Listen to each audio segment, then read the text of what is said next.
Hei vaan, mun nimi on Tanja Aitamurta ja mä toimin tohtoritutkijana täällä Stanfordin yliopistossa Kaliforniassa.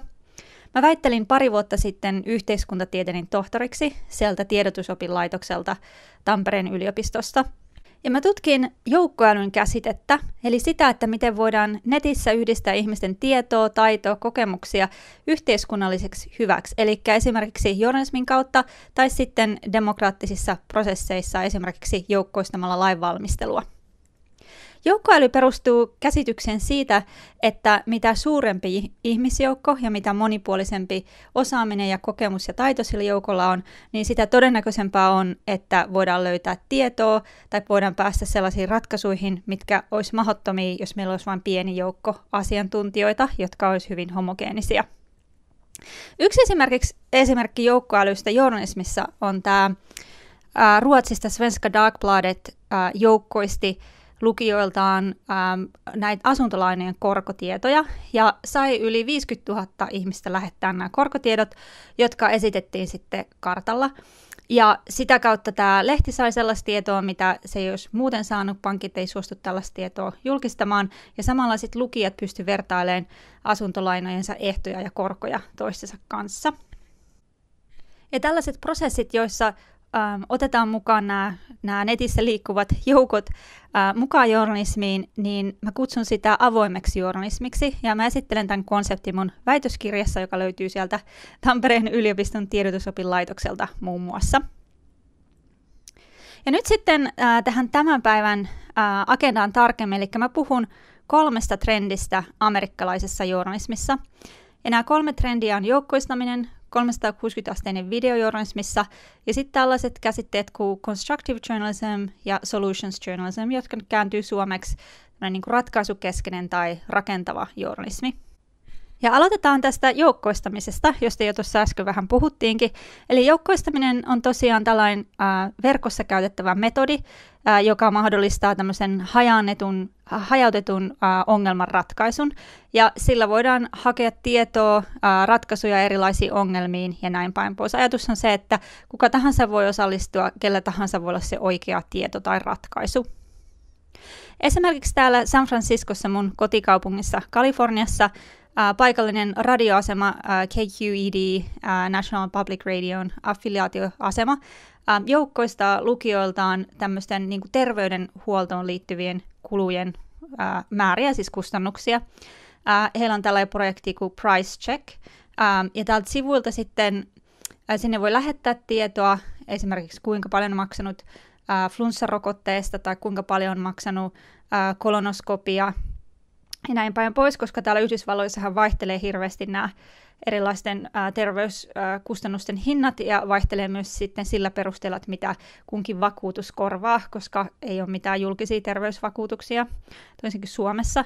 Et esimerkiksi tässä sivulla näkyy, että minkä verran on tämä kolonoskopia maksanut ja kuinka paljon siitä on vakuutus maksanut ja kuinka paljon se on joutunut sitten itse tämä lukija tai osallistuja maksamaan. Ja tänne voi lähettää tätä tietoa ja sitten täältä voi myös itse etsiä, että jos on vaikka just etsii, että missä nyt olisi halvin mahdollinen flunssarokote, niin sitten voi katsoa täältä sivuilta.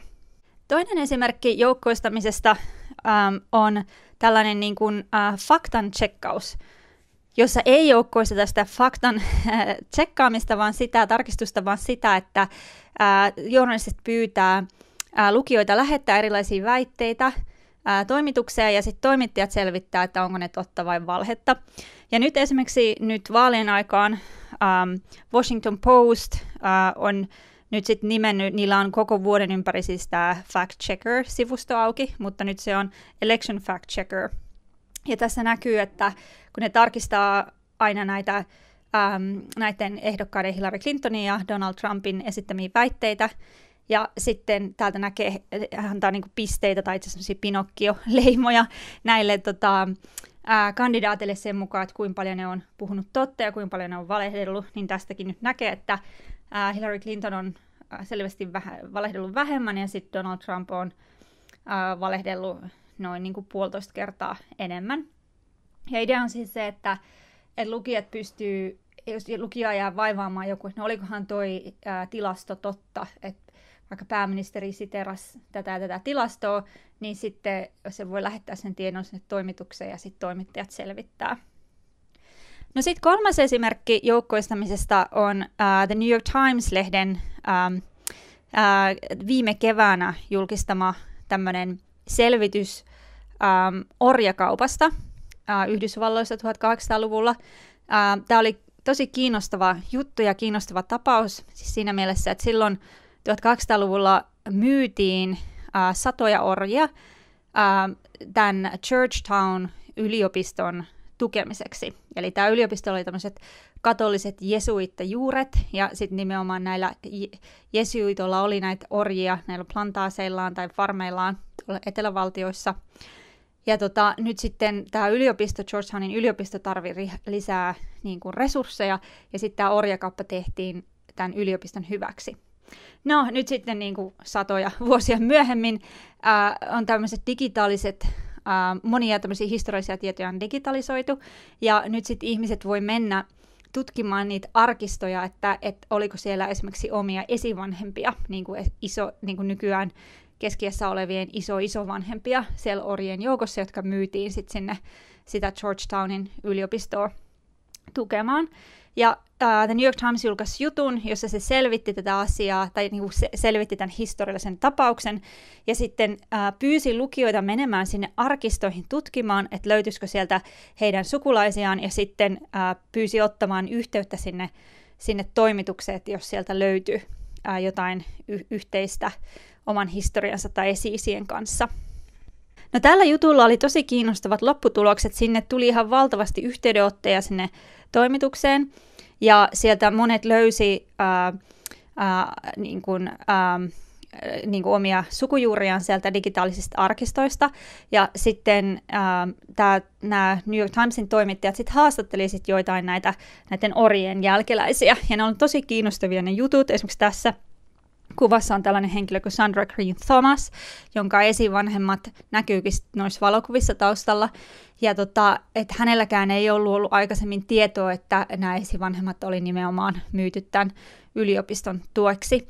Ja tällä tavalla tämä keissi on sinänsä monella tapaa kiinnostava, että miten voidaan niin kuin erilaisia tämmöisiä digitaalisia materiaaleja yhdistämällä antaa ihmisille lisätietoa niinkin tärkeästä asiasta kuin omista sukujuuristaan, ja miten sitten joukkoistamalla saadaan sitä tietoa levitettyä niille lukijoille, että hei, tämmöinen on nyt mahdollista, ja sitten toisaalta se, kuinka joukkoistamalla se toimitus, ne toimittajat saa lisätietoa, saa yhteydenottoja ja saa löytää näitä orjien jälkeläisiä, että miten he muuten, ne toimittajat, olisi ollut paljon vaikeampaa ruveta tämmöisiä yksittäisiä henkilöitä lähteä etsimään, että missä on kenenkin nyt niin kuin sukujuuret menee, että se olisi ollut oikeastaan aika mahdotonta ja sattuman kauppaa, että mistä sitten löytyy. No sitten mennään toiseen aihealueeseen tänään, eli tähän 360-asteiseen videoon journalismissa. Ja 360-asteinen video siis tarkoittaa sellaista videoa, joka on kuvattu sellaisella kameralla, jolla on niin kuin joka puolella linssiä. Eli kun sä katsot tällaista videoa, niin se on niin kuin joka puolella, että se olisi niin kuin keskellä semmoista ympyrää, ja se kuva on niin kuin ympyrä tai kehä sun ympärillä. Ja hieman tämmöistä sanastoa ensin, että puhutaan paljon virtuaalitodellisuudesta. Ja virtuaalitodellisuus tarkoittaa yleensä siis sitä semmoista niin kuin tietokoneella tehtyä ympäristöä, tämmöiset computer generated worlds, jossa mitkä tämmöisiä paljon tietokonepelejä on, tai tämmöisiä niin kuin toden kaltaisia maailmoja. Esimerkiksi tässä kuvassa tämä tyttö näyttäisi olevan merenpohjassa koskettamassa delfiiniä, mutta toi ei ole oikein merenpohja, mutta se tyttö voi kokea ihan samanlaisen niin kuin immersion siellä, että ihan kuin hän olisi oikeassa tilanteessa. Mutta nämä on niin kuin keinotekoisia tietokoneella tehtyjä maailmaa, sitä tarkoittaa se virtuaalitodellisuus. No nyt sitten, kun puhutaan 360-asteisista videoista, niin se tarkoittaa videota, joka kun sä katot sitä joko tämmöisen niin kuin head-mounted displayn, eli virtuaalitodellisuus silmikon läpi, niin kun sä käännät päätä, niin se kuva niin kuin jatkuu, se video jatkuu joka puolella. Ja nämä kamerat, näitä on monenlaisia. Tässä kuvassa on tämmöinen korkealuokkainen Cinematic Virtual Reality-kamera, eli CVR-kamera, ja siinä on tosi monta linssiä eri puolella, joka tarkoittaa, että siitä tulee tosi hyvälaatuista jälkeä. Ja taas sitten vähemmän korkealaatuiset kamerat, niin niissä voi olla jopa vaan niin kuin 2 linssiä, eli 180 astetta kummallakin puolella. Tai sitten voi olla vaikka 6 linssiä, niin kuin tässä GoPro-kamerassa, joka on tässä kuvassa, jossa yksi kuva on Etelä-Sudanista pakolaisleiriltä, jossa yksi meidän opiskelijaryhmä kävi tekemässä dokumenttia Etelä-Sudanin nälänhädästä. Tämä dokumentti on yksi katsotuimpia tämmöisiä 360-asteisia dokumentteja, jotka on netissä nähtävissä. Tämä tehtiin yhteistyössä meidän Stanfordin yliopiston ja sitten Frontlinin ja sitten Facebookin kanssa. Ja nämä opiskelijat tosissaan meni tosi pitkälle näiden kameroiden kanssa ja vei ne tosi niin kuin ääritilanteisiin. Esimerkiksi tässä kuvassa ne menee joella, tuollaisilla kanooteilla. Ne sitoi sen kameran tuollain niin kuin ruoka-avustuslentokoneen kattoon ja sai siitä tosi hyvän action shotin, kun toi ovi avautuu ja sitten noi ruokasäkit putoaa alas. Ja sitten siinä dokumentissa se seuraava shotti onkin sitten maan päältä, eli sieltä, mihin noi ruokasäkit sitten putosi. Tämä dokumentti, tämä On the Brink of Famine, nälänhädän partaalla, oli tosi kiinnostava siinäkin mielessä, että tämä julkistettiin niin kuin Facebookin kautta, eli Facebookin tällaisessa 360-asteisessa palvelussa, ja se levisi sieltä tosi nopeasti, että heti sai 2 miljoonaa katsojaa tosi lyhyessä ajassa, ja tämä osoittaa hyvin tämmöisen niin kuin tärkeyden siinä, että miten näitä jaellaan, näitä videoita, ja sitten että myös, että miten tämä tämmöinen uusi ekosysteemi journalismissa, johon kuuluu tämmöiset julkaisijat, joita ei aikaisemmin ollut, kuten Facebook ja YouTube, kuinka tärkeitä ne on tämän sisällön levittämisessä. No sitten, paitsi tietenkin ammattilaistoimittajien tekemiä 360-asteisia videoita, niin yhä enempi on tällaisia käyttäjien tekemiä videoita, joita sitten jaetaan erilaisissa palveluissa netissä. Sitten New York Timesilla esimerkiksi on ollut kova panostus tähän 360-asteiseen videoon, ja ne on jakanut yli 1 miljoona tämmöisiä Google Cardboard-headsetteja ihmisille, että ihmiset voisivat sitten katsoa ja käyttää tätä. New York Times perusti tämmöisen oman VR-mobiiliaplikaation näille 360-asteisille videoille. Mutta yksi semmoinen haaste, mikä tässä tietenkin on vielä, ja tulee olemaankin, että ei ole selvää, että mitä tarkoitusta nämä videot nyt oikein palvelee journalismissa, plus sitten tämä käyttäjäkokemus, että näiden videoiden katsominen ei ole kaikille mitenkään selvää, että moni, joka näkee tällaisen videon esimerkiksi Facebook-feedissä, ei edes tiedä, että se on 360-asteinen video. Ja sitten taas journalismissa näiden tekeminen on niin kuin aika kallista ja hidasta, ja esimerkiksi New York Timesissa noiden siellä applikaatiossa olevien noiden virtuaalitodellisuus- tai 360-asteisten videoiden hinta on niin kuin helposti vähintään $100,000. No, jos ajattelet, missä tilanteessa uutistoimitukset on eri puolilla maailmaa, niin eihän semmoisia produktioita ole monellakaan, tai harvalla on niin kuin varaa tehdä. Eli tässä nyt täältä Piilaaksosta katsoen, niin odotellaan sitä, että vähän näistä hinnat halpuu näissä laitteissa, ja sitten myös, että toisaalta teknologia yleistyy, että tulisi yhä suurempi määrä niitä katsojia, että ei tehdä sitä kallista sisältöä vaan pienelle etujoukolle, joka sitä katsoo. No nyt mennään sitten tähän viimeiseen aiheeseen, eli tähän ratkaisukeskeiseen rakentavaan journalismiin.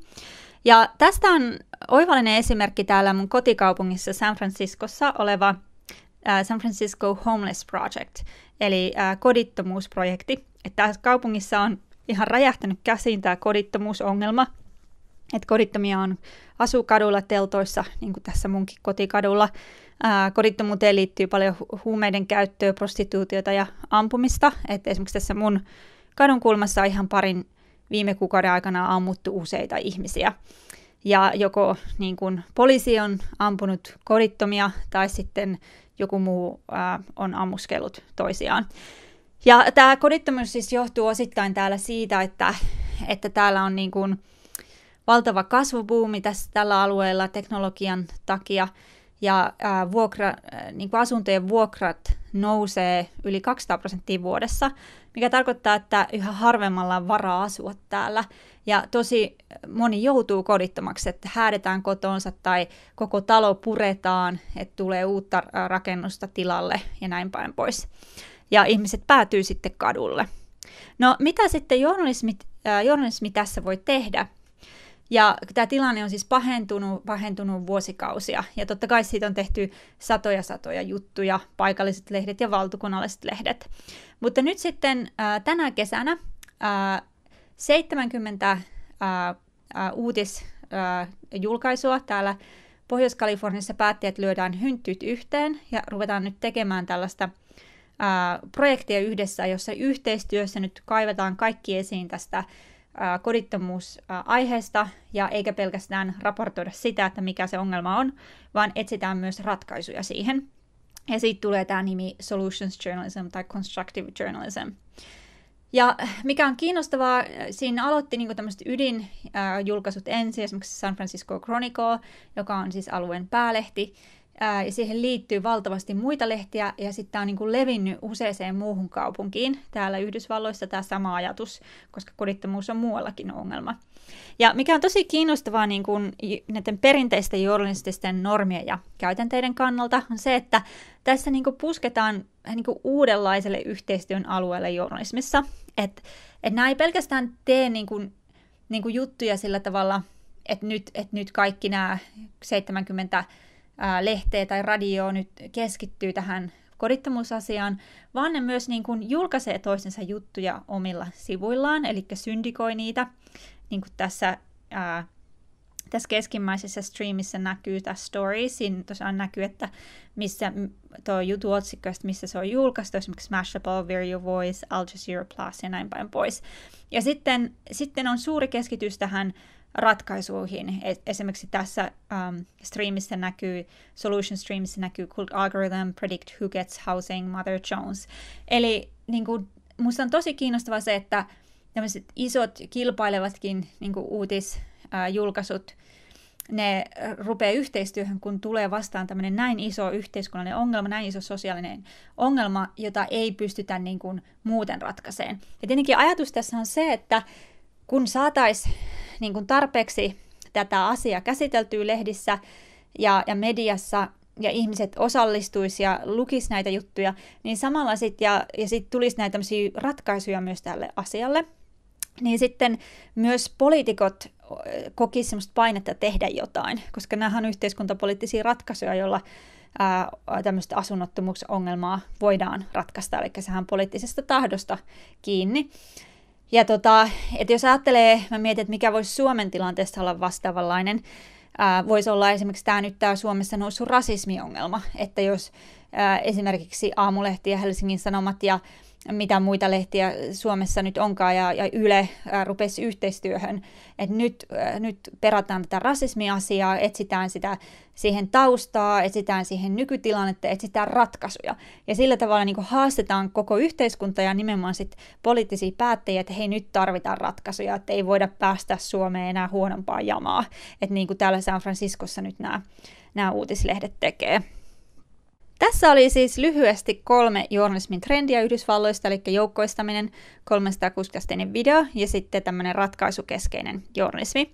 Ja näissä asioissa, niin kuin monissa muissakin trendeissä, mennään täällä eteenpäin aina sitä mukaan, että kun tulee uusia kokeiluja ja siitä sitten tulee uutta tietoa, joka sitten auttaa taas seuraavia asiaan paneutuvia niin edistämään sitä, oli se sitten 360-asteista video tai joukkoistamisen käyttöä journalismissa. Ja näistä kaikista asioista, joista mä puhuin, voi löytää lisää tietoa mun verkkosivulta taniaaitomurto.com tai sitten tästä joukkoistamisesta demokratiassa on tämmöinen sivusto kuin thefinishexperiment.com, johon mä oon kerännyt kaikki meidän julkaisut ja tietoa näistä joukkoistamisprojekteista. Ja sitten uuden tekemiseen liittyen mainitsen tässä lopuksi tämän uutisraivajakilpailun, jossa hakuaika alkoi taas juuri ja jatkuu tammikuun puolenväliin asti. Tässä Helsingin Sanomain säätiön innovaatiokilpailussa me etsitään mediainnovaatioita, jotka voi muuttaa tiedonvälityksen historiaa ja nykypäivää sillä tavalla, että kehitetään jotain uutta, joka voi auttaa toimittajia tai lukijoita tai mitä vaan, mikä on hyödyllistä tiedonvälityksen kannalta. Tässä pääpalkinto on 250 000 € kehitysrahaa, ja se raha annetaan siis sen projektin tekemiseen. Tässä kuvassa on viime vuoden voittajat asiantuntijahaku Kuka ja sitten Lucify, tämmöinen verkkovisualisaatiopalvelu. Ja Uutisraivoja on nyt käynnissä 4. kertaa, ja ajatus tässä on se, että me halutaan kannustaa ihmisiä tekemään mediainnovaatioita ja kokeilemaan uutta. Ja hakuprosessi on hyvin yksinkertainen, eli uutisraivoja.fi-sivustolla löytyy hakulomake, jolla sen hakemuksen voi laittaa tulemaan. Ja meillä on nyt tulossa taas Uutisraivoja-leiri 21. ja 23. Lokakuuta Helsingissä Design Factorylla Aalto-yliopistossa. Se on ilmainen leiri kaikille. Opiskelijat on erityisesti tervetulleita. Meillä oli viime kerrallakin opiskelijoita Jyväskylän ja Tampereen yliopistoissa mukana. Täällä me opiskellaan mediainnovaatioiden tekemistä täällä Stanfordin yliopistossa käytettyllä design thinking-metodilla. Eli ei tarvitse olla aikaisempaa kokemusta minkään uuden kehittämistä, vaan voi tulla reippaasti mukaan ja me tehdään siellä sitten yhteistyötä tiimeissä ja opiskellaan uusia metodia. Ja tässä on meidän viime kerran leirikuva, yhteiskuva, luokkakuva. Lisää tietoa blogi.uutisraivoja.fi, kaikki on tervetulleita mukaan. Ja jos haluatte lisätietoa sitten vielä tuosta joukkoistamisesta journalismista, niin mun verkkosivulta tanjaatamurta.com tai sitten tämmöiseltä sivustolta kuin crowdsourcinginjournalism.com löytyy lisätietoa. Ja jos teillä on kysymyksiä tai kommentteja, niin mielellään kuulen. Tuossa on mun sähköpostiosoite, johon voi laittaa kysymyksiä. Kiitos paljon ja hyvää iltapäivän jatkoa sinne Tampereelle.